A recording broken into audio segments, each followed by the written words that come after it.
Sports Vikatan யூஎஸ்க்கு வணக்கம். இது சத்யா பர்சன் ஸ்போர்ட்ஸ் விடன்ஸ் the boundary line show with Muthu. World கப்பில் இன்றைக்கி இந்தியா தங்களோட ஃபஸ்ட்டு மேட்சை ஆட போகிறாங்க. அயர்லாந்து கூட ஆட போகிறாங்க. வேர்ல்டு கப்பில் இந்தியா மேலே நிறைய எதிர்பார்ப்புகள் இருக்குது. ஏன்னா இந்தியா 2007 அப்புறம் ஒரு T20 வேர்ல்டு கப்பை ஜெயிச்சதே இல்லை, 2013 அப்புறம் ஒரு ICC ட்ராஃபியை ஜெயிச்சதே இல்லை. அப்படிங்கிறதுனால இந்தியா மேலே நிறைய எக்ஸ்பெக்டேஷன்ஸ் இருக்குது. இந்த வேர்ல்டு கப்பை இந்தியா எப்படி ஸ்டார்ட் பண்ண போகிறாங்க, இந்தியாவோட பிளேயிங் லெவன் என்னவாக இருக்கும், அந்த ஃபஸ்ட்டு சாய்ஸ் அந்த லெவனில் எந்தெந்த பிளேயர்ஸ் இருப்பாங்கன்னு சொல்லிட்டு நிறைய கேள்விகள் வந்து ஃபேன்ஸுக்குமே இருக்குது. ஸோ இன்றைக்கி இந்த இந்தியா vs அயர்லாந்து மேட்ச் பற்றியும், அதுக்கு முன்னாடி நேற்று சில மேட்சஸ் நடந்து முடிஞ்சிருக்கு, அந்த மேட்சஸ் பற்றியும் நம்ம வந்து முத்துக்கிட்ட நிறைய விஷயங்கள் வந்து பேசி தெரிஞ்சுக்கலாம். வாங்க. வணக்கம் முத்து ப்ரோ. வணக்கம் வணக்கம் ஸ்ரீராம். அஃபிஷியலாக இன்னைக்கு தான் வேர்ல்டு கப் ஸ்டார்ட் ஆகிற மாதிரி இருக்கு எல்லாருக்கும். ஓ ஓகே, அதுவும் மீடியாவில் இருக்கிற உங்களுக்கு எஸ்பெஷலி புரியுது ஸ்ரீராம். பயங்கர பிஸியா இருந்திருப்பீங்க. ஆமா, ஏன்னா வந்து எலெக்ஷன் ரிசல்ட்ஸ் எல்லாம் முடிஞ்சு திரும்ப வந்து இப்பதான் வந்து பேக் டு கிரிக்கெட்னு எல்லாரும் உள்ள வராங்க. என்னன்னா IPL ஒரு பெரிய கிரிக்கெட் டோர்னமெண்ட்டை பார்த்துட்டு திரும்ப உடனே வேர்ல்டு கப் பண்ணோன்னே ஃபேன்ஸ்ல இருந்து எல்லாருக்குமே ஒரு மாதிரி சேச்சுரேட் ஆன மாதிரி தான் இருந்துச்சு. பட் திரும்ப இன்னைக்கு இந்தியா மேட்ச் இருக்கு.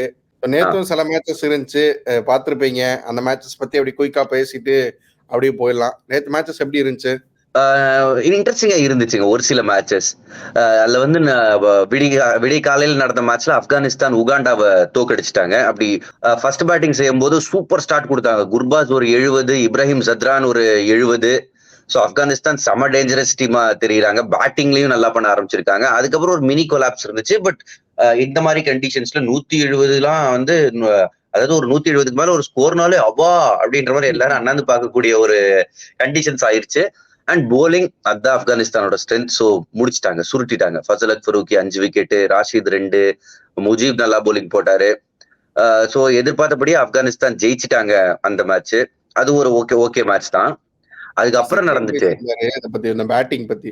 வழக்கமா நாங்க பவுலிங் வச்சுதான் ஜெயிப்போம், பேட்டிங் கொஞ்சம் வீக்கா தான் இருக்கும். பட் எங்க டொமஸ்டிக் நல்லா இப்போ கொஞ்சம் ஸ்ட்ராங்கா இருக்கு.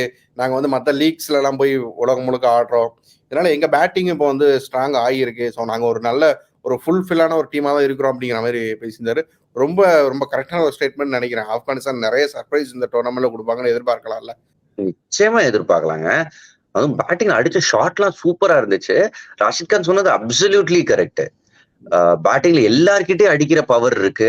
அண்ட் அந்த இப்ராஹிம் சத்ரான்னு ஒரு பிளேயர், இதுக்கு முன்னாடி நம்ம வந்து ஒரு சில வேர்ல்ட் கப்ல எல்லாம் பார்த்திருக்கோம். இந்தியாவோட எல்லாம் நல்லா விளையாடி இருக்காரு. அவர் வந்து முன்னாடி ஒரு 2-3 இயர்ஸ் முன்னாடி அவர் வந்து ரொம்ப ஒரு ஆத்தென்டிக் பிளேயரு, ஒரு ஒன் டே பிளேயர் மாதிரி. திடீர்னு இப்ப ஒரு லாஸ்ட் ஒரு 1 இயரா அவரோட T20 கேம் அப்படி டெவலப் பண்ணிருக்காரு. அது பார்க்க சூப்பரா இருக்கு. குர்பாஸ் கேட்கவே வேணாம், IPL ஜெயிச்ச ஃபார்ம்ல இருந்து வராரு. அவரோட பேட்டிங் பார்க்க நல்லா இருக்கு.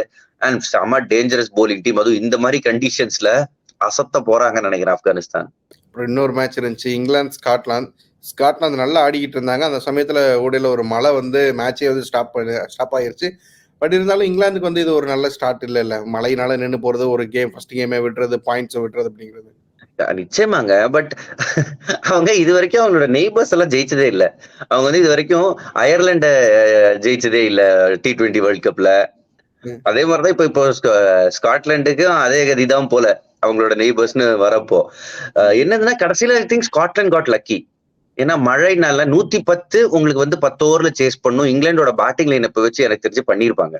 அது கடைசியில நடக்காம போச்சு. ஒரு பாயிண்ட் அவங்க கிட்ட இருந்து பறிக்கப்பட்டிருக்கு. பட் அந்த குரூப்ல இங்கிலாந்து ஆஸ்திரேலியா 2 மட்டும்தான் பெரிய டீம். ஸோ மூணாவதா இப்போ ஆப்கானிஸ்தான் இருக்கிற குரூப்ல வந்து ஒரு நியூசிலாந்து, ஒரு வெஸ்ட் இண்டீஸ். இப்ப இதுவே இங்கிலாந்து இருக்கிற குரூப்ல இங்கிலாந்து ஆஸ்திரேலியா 2 தான் பெரிய டீம். இதுவே வந்து குரூப் C or D எடுத்துக்கோங்க, அதுல வந்து 3 பெரிய டீம் இருக்காங்க. பிளஸ் ஒரு நெதர்லாண்ட ஒரு குரூப்ல சேர்த்துக்கிட்டீங்கன்னா அதுல வந்து 4 பெரிய டீம் ஆயிடுறாங்க. அப்படி நெதர்லாண்டு நீங்க பெரிய டீம்னு கன்சிடர் பண்ணீங்கன்னா. சோ இவ்வளவு குழப்பங்கள் இருக்கும் போது ஐ திங்க் இங்கிலாந்து இருக்கிற குரூப் ஃபேர்லி கம்ஃபர்டபிள். அண்ட் போன வேர்ல்ட் கப்ல கூட அவங்க வந்து அயர்லாந்து கிட்ட தோத்துட்டாங்க மழை காரணமா தான். அதுக்கப்புறம் வேர்ல்டு கப் ஜெயிச்சாங்க. சோ இங்கிலாந்து பெருசா ரீடிங் பண்ண மாட்டாங்க. இன்னும் ஒரு 2 மேட்ச் மழைனால போச்சுன்னா அதுக்கப்புறம் வேணா ஒரு அள்ளு வரலாம். அடுத்து இன்னொரு மேட்ச் வேற இருந்துச்சு, நேபாள் விசஸ் நெதர்லாந்து. நேபாளோட ஃபேன்ஸ் பத்தி தெரியும், ரொம்ப பயங்கரமா வந்து கிரிக்கெட்டை வந்து ஃபாலோ பண்றாங்க அவங்க கண்ட்ரிக்காக. ஸோ எப்படி இருந்துச்சு நேபாள் நெதர்லாந்து மேட்ச்? அந்த ஒரு ரொம்ப லோ ஸ்கோரிங் கேமா தான் இருந்துச்சு. அது ஆவரேஜ் தான் இந்த வேர்ல்ட் கப்பை பொறுத்தவரை. 100 ரன் தாண்டிடுச்சு. ஆமா சூப்பருங்க. அதாவது முதல் விஷயம் hats off to Nepal fans. அதாவது நம்ம ஒரு சில இமேஜஸ் எல்லாம் பார்த்திருக்கோம். நேபாள்ல மேட்ச் நடக்கிறப்போ ஆயிரக்கணக்கில் மக்கள் வந்து சுத்தி நின்று சப்போர்ட் பண்ணுவாங்க. அத வந்து ஒரு இன்டர்நேஷனல் ஸ்டேடியம்ல T20 வேர்ல்ட் கப்ல பார்த்த மாதிரி இருந்துச்சு. ம். எங்க பார்த்தாலும் நேபாள் சப்போர்ட்டர்ஸ் அவ்வளவு பேஷனேட்டா வந்து சப்போர்ட் பண்றாங்க டீமை. சூப்பரா இருந்துச்சு. ஓகே, இப்ப கிரிக்கெட்டிங் ஆங்கிளுக்கு வருவோம். நேபாள் டீம் பேட்டிங்ல என்னதுன்னா, அவங்க கேப்டன் ரோஹித் குமார் பௌடல் நல்லா விளையாடினாரு. அவருக்கு சப்போர்ட் இல்லாம போச்சு ஸ்ரீராம். அவர் வந்து ஒரு 30க்கு மேல அடிச்சாரு. பட் மத்தவங்க எல்லாம் அவுட் ஆனாங்க. அடிக்கிற இன்டென்ட் இருந்துச்சு. பட் கண்டிஷன்ஸ் அது ஒரு ஃபேக்டர். அண்ட் நெதர்லாண்டோட போலிங் சூப்பரா இருந்துச்சு. டாப் கிளாஸா இருந்துச்சு. அவங்களோட சீமர் அண்ட் பிரிங்கிள்னு ஒரு ஸ்பின்னர் இருக்காரு. கண்ணாடி போட்டுன்னு வராரு. அப்படியே பார்க்க மிச்சல் சாண்டர் ஜாடையாவே இருக்கு. ம். அவர் வந்து ஒரு சில விக்கெட்டுகள் எடுத்தாரு. அது ரொம்ப நல்லா இருந்துச்சு. அவரோட போலிங்கை தாக்கு பிடிக்க முடியல. இவங்க பெரிய ஷாட்டுக்கு போய் போய் ஒவ்வொருத்தரும் அவுட் ஆனாங்க. பட் சேஸ்னு வரப்போ கடைசியில 6 விக்கெட் வித்தியாசத்துல நெதர்லாந்து ஜெயிச்சாங்க. பட் ஸ்டில் ஹண்ட்ல எப்பவுமே நேபாள் அவங்கள வச்சிருந்தாங்க. கடைசியில ஒரு கேட்ச் விடுவாரு கேப்டன் பவுண்டரியில. மேக்ஸோட கேட்ச் அது பிடிச்சிருந்தாருன்னா மேபி ஒரு ட்விஸ்ட் வந்திருக்கலாம். பட் கடைசியில கம்ஃபர்டபுளா ஜெயிச்சிட்டாங்க நெதர்லாந்து. அண்ட் அந்த குரூப்ல பயங்கர டேஞ்சரஸா இருக்காங்க. ஏன்னா ஸ்ரீலங்கா, சவுத் ஆப்பிரிக்கா அவங்க விளையாடுறத நம்ம பார்த்தோம். 2 பேரும் தேய்ச்சி தான் விளையாடினாங்கன்றப்ப நெதர்லாந்து நிச்சயமா அந்த குரூப்ல ஒரு டஃப் கொடுப்பாங்க இவங்களுக்கு. இதெல்லாம் பார்க்கறதுக்கே ரொம்ப நல்லா இருக்கு. சின்ன சின்ன டீம்ஸ் வந்து வின் பண்றதை தாண்டி அந்த ஃபைட் வந்து கொடுக்கறது வந்து பார்க்கறது ரொம்ப நல்லா இருக்கு. சின்ன டீம்ஸை தாண்டி இன்னைக்கு ஒரு பெரிய மேட்ச் இருக்கு. பிசிலாம் இன்னைக்கு வேர்ல்டு கப் ஸ்டார்ட் ஆகுற மாதிரி ஒரு ஃபீல்ல எல்லாரும் வந்து இருக்கிறாங்க. நிறைய ஃபேன்ஸ் வெயிட் பண்ணிட்டு இருக்காங்க. இந்தியா விசஸ் அயர்லாந்து மேட்ச் எப்படி இருக்க போகுது? இந்தியா பெரிய எக்ஸ்பெக்டேஷன்ஸ் வழக்கம் போல வேர்ல்டு கப்ல. நம்ம வந்து 2007க்கு அப்புறம் T20 வேர்ல்டு கப்பை வின் பண்ணவே இல்லை. 2013க்கு அப்புறம் ஒரு ICC டிராஃபியை வின் பண்ணவே இல்லை. இப்படி எக்கச்சக்க சோகமான ரெக்கார்ட்ஸ் பின்னாடி இருக்கு. லாஸ்டா ஃபைனல்ஸ் வந்து ஓடிய வேர்ல்டு கப்பை தோத்துருக்கோம். அது முடிஞ்ச ஒரு 6 மாசத்துல அடுத்த வேர்ல்டு கப். என்ன இவ்வளவு பெரிய எதிர்பார்ப்புகளுக்கு மத்தியில எப்படி இருக்க போகுது? எப்படி ஸ்டார்ட் பண்ண போறாங்க? இந்த மேட்ச் ஒரு பிரச்சனையும் இருக்காதுங்க ஸ்ரீராம் டீம் இந்தியாவுக்கு. ஒரே விஷயம் என்னதுன்னா, இது வந்து நியூயார்க்ல நடக்குது. அண்ட் நியூயார்க்ல டீம் இந்தியா ஆல்ரெடி ஒரு பயிற்சி போட்டி விளையாடியாச்சு. கிரவுண்ட் டைமென்ஷன்ஸ் எல்லாமே அவங்களுக்கு தெரியும். அண்ட் ஒரு சில மேட்சஸ் பார்த்துருப்பாங்க. இப்ப ஃபார் எக்ஸாம்பிள் ஸ்ரீலங்காவும் சவுத் ஆப்பிரிக்காவும் விளையாடினாங்களே, அந்த 70 சொச்சத்துக்கு ஸ்ரீலங்கா அவுட் ஆகி சவுத் ஆப்பிரிக்கா தேய்ச்சி 80 அடிச்சு அதே கிரவுண்ட்ல தான் இந்த மேட்ச் நடக்க போகுது. பக்கத்து பிட்ச்ல மேபி நடக்கலாம். ஸோ இந்தியாவுக்கு வந்து இந்த கிரவுண்டு டைமென்ஷன்ஸ் எல்லாம் கொஞ்சம் பரிச்சயம். அது வந்து ஒரு ஃபேக்டரா இருக்கும். ஏன்னா ஸ்கொயர் பவுண்டரிஸ் ரொம்ப பெருசு. இந்த கிரவுண்ட்ல நீங்க ஸ்ட்ரைட்டா 6 அடிக்கலாம். நீங்க சைட்ல 6 அடிச்சீங்கன்னா உங்களுக்கு வந்து செம பவர் வேணும். Practice match I think Hardik Pandya மாதிரி பிளேயர் அதை அடிச்சாரு. ரிஷப் பண்ட் அதை அடிச்சாரு. ஸோ கிரவுண்ட் டைமென்ஷன் ஒரு பெரிய ஃபேக்டர். விராட் கோலி மாதிரி ஒரு பிளேயருக்கு வந்து அப்படியே அமைஞ்சிருக்கு. கேப்ல அடிச்சு ஓடிக்கிட்டே இருக்கலாம் அவரு. ஓடி அந்த மாதிரி ஒரு ஸ்டைல் ஆஃப் பிளே தான் வந்து பெரிய ஒரு இம்பாக்ட் வந்து கொடுக்க போகுது இல்ல. விராட் கோலி மாதிரி நின்று கொஞ்சம் பார்த்து நிறைய ரன்ஸ் ஓடி எடுத்து அது மாதிரி ஆடுறதுக்கு ரொம்ப கம்மியான பிளேஸ் தான் இப்போ இருக்கிறாங்க. இப்போ இருக்கிற சூழல்ல அது விராட் கோலிக்கு வந்து பெரிய பலம் இல்லை. விராட் கோலி அப்படிங்கிறது இந்தியாவுக்கு விராட் கோலி இல்ல அவருக்கு அடிச்சு ஆடுறதுன்னா அந்த கேமும் வச்சிருக்காரு. அதை நம்ம வந்து குறைச்சு மதிப்பிட முடியாது. IPL நம்ம பார்த்தோம். அது ரெடியா ஆட ஆரம்பிச்சோன்னு என்னாம அடிச்சாரு விராட் கோலின்னு. ஸோ அந்த கேமும் இருக்கு. பட் நம்ம வந்து ரசிகர்கள் நம்ம அந்த 200, 220, 250 மைண்ட் செட்ல இருந்து வெளியே வரணும். 150, 160 ஒரு மேட்ச் வினிங் ஸ்கோர். இது வந்து நம்மள ஒரு 90ஸ்ல கிரிக்கெட் ODI கிரிக்கெட் பாக்குற இதுக்கு எடுத்துட்டு போயிடுறாங்க. அப்பெல்லாம் தெரியல. 220 அடிச்சா 221 it's going to be close chase அப்படிம்பாங்க. அப்படி உட்காந்து பாத்துக்கிட்டு இருப்போம் நம்ம. இப்ப வந்து 150 districts going to be close chase அப்படின்னு தான் சொல்லிட்டு இருக்காங்க. சரி, இதுல வந்து என்னன்னா ஃபர்ஸ்ட் பேட் பண்றது நல்லா இருக்குமா இல்ல ஒரு சேஸ் பண்றது நல்லா இருக்குமா? எது வந்து பெட்டரா இருக்கும்னு நினைக்கிறீங்க? நல்ல கேள்வி நீங்க கேட்டது. இப்ப இந்தியா வந்து எப்பவுமே ட்ரெடிஷனலி ஒரு சேசிங் டீம் தான். அவங்க சேசிங் சூப்பரா பண்ணுவாங்க டீம் இந்தியா. பிராக்டிஸ் மேட்ச்ல அதனாலேயே I think Rohit Sharma comfort ஜோன்ல இருந்து வெளியே வரணும்னு ஃபர்ஸ்ட் பேட்டிங் எடுத்தார் அகேன்ஸ்ட் பங்களாதேஷ். பட் அயர்லாந்து மாதிரி ஒரு அப்போசிஷனுக்கு எதிராக சேசிங் தான் பெட்டர்னு நினைக்கிறேன். ஃபர்ஸ்ட் பவுல் ரொம்ப ஆமா அவங்க 120 130 ஸ்கோர்ல நிப்பாட்டிட்டு அது சேஸ் பண்றது. ஸ்கோர் 120 ஏங்க ஆவரேஜ் அவ்வளவுதான் சொன்னீங்க. ஆமா அது நல்ல ஸ்கோருங்க. 121 130 டீசன்ட் ஸ்கோர். அப்படி அயர்லாந்து அடிச்சாங்கன்னா நம்ம ஸ்ரீலங்கா மேட்ச்ல பார்த்தா அதே மாதிரி கண்டிஷன்ஸ் இருந்துச்சுன்னா. And India versus Ireland just ஒரு சில நம்பர் சொல்லிடுறேன். இது வரைக்கும் 8 தடவை மோதி இருக்காங்க. ஒரே ஒரு தடவை மழையினால ரிசல்ட் வராம போயிருக்கு. மற்றபடி 7 தடவை இந்தியா வின்னு. T20 வேர்ல்ட் கப்ல ஒரு தடவை விளையாடி இருக்காங்க. அதுவும் இந்தியா வின்னு. போன T20 வேர்ல்ட் கப்ல இருந்து இந்த T20 வேர்ல்ட் கப் வர நம்பர்ஸ் வந்து T20 இன்டர்நேஷனல்ல மட்டுமே டீம் இந்தியா தான் அதிக 6 அடிச்சிருக்காங்க. உலகத்துல வேற எந்த டீமும் அடிச்சது இல்ல. இந்த வேர்ல்ட் கப்ல விளையாடுற அணிகளை மட்டும் கணக்குல எடுத்தோம்னா. அண்ட் T20 வேர்ல்ட் கப்ல இது வந்து விராட் கோலியோட ஜோன்.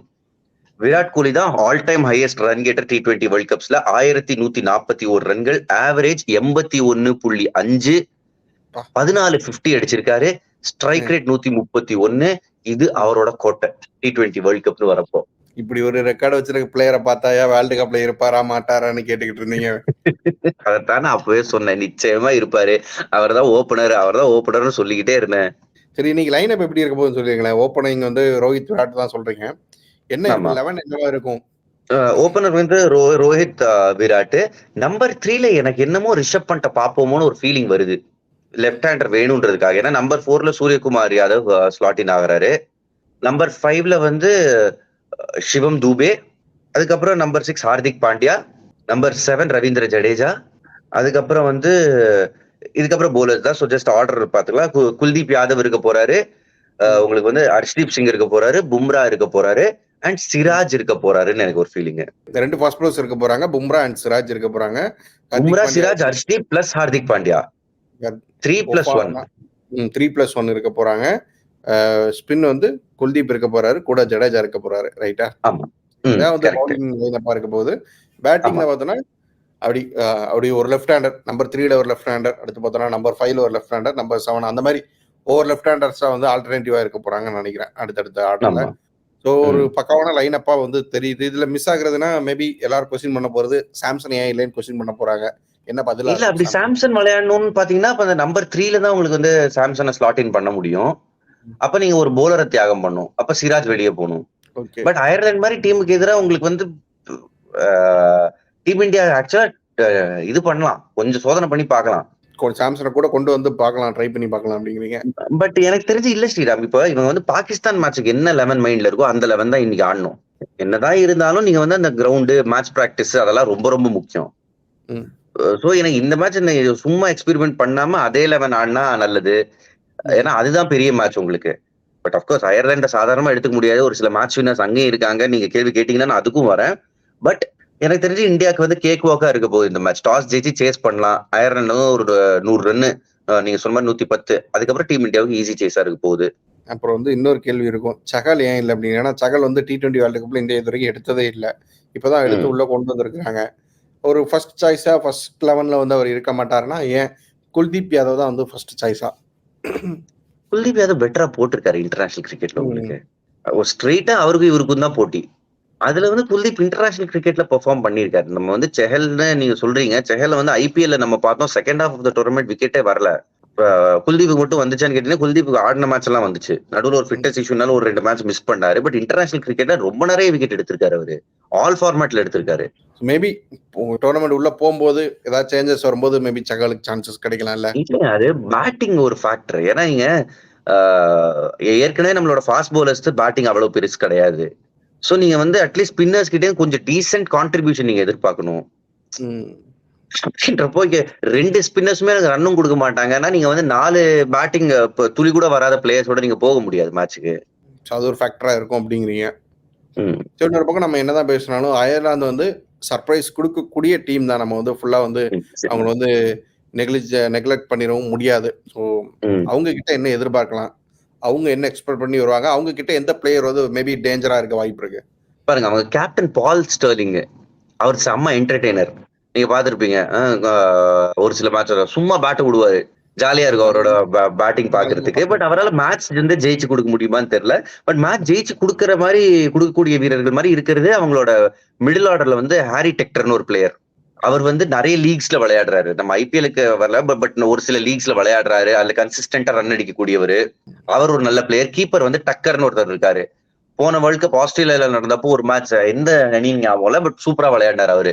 சோ பேட்டிங்ல இந்த 3 பிளேயர்ஸ் இருக்காங்க. பழைய கேப்டன் ஆண்டி பால்பர்னின்னு ஒருத்தர், அவர் ரீசனபிளா விளையாடுவாரு. போலிங்னு வரப்போ ஒரு சில நல்ல போலர்ஸ் இருக்காங்க. எப்படி பேட்டிங் ஒரு ஸ்டர்லிங்னு சொன்னோம், அதே மாதிரி அதுலயும் சென்னையில இருக்க இன்னொரு ஏரியா வருது, அடேர்னு ஒருத்தர் இருக்காரு, மார்க் அடேர்.